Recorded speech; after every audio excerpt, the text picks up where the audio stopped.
On to the main event of UFC 326, the fight in which this card was built around.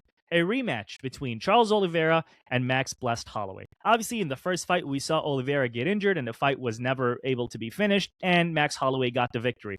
But I think this time Max Holloway is coming in to get a victory and prove that I would have won that first fight anyway. Yeah, I'm so excited for this fight, man. This is going to be a banger. We got two guys that are both BMFs, in my opinion, fighting for the BMF. We got the current champion and Max Holloway defending his strap. Look, I think Max is just that good. I think he's that guy. Look, Do Bronx is also a legendary fighter. They're both legends here, but I think Max is going to have the ability to, if he lands, when he lands at a high clip, which he always does, he's going to be able to put away Charles Oliveira. And I just have Max Holloway winning again, getting that hand raised, and maybe by KO. Yeah, I don't see why not. I think you're 100% spot on there. Max Holloway is going to go out there and try to get that KO. And it's no surprise. This is a guy who's landed some of the most significant strikes in UFC history. He's averaging at least 100 strikes in 17 fights and 200 in a few. And this is a guy who goes out there with a plan to put you to sleep, and a guy who's never been knocked down until he fought Ilia Topuria. On the other hand, of course, we know Charles Oliveira has the most submissions in the UFC. He holds so many records for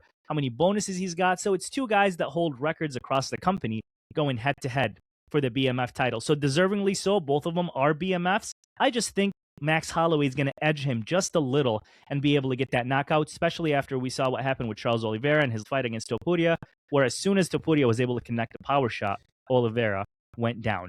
So for me, Max Holloway by knockout, and I think this fight goes 3 rounds or less. Oh, you don't even have it going that far. Okay. I don't think so. Well, either way, it's going to be a banger. I hate to say this because I love Charles Oliveira, and I hate picking against Charles Oliveira. He's one of those guys you never want to pick against. Yeah. But I just think Holloway's style will be a little overwhelming for Do Bronx.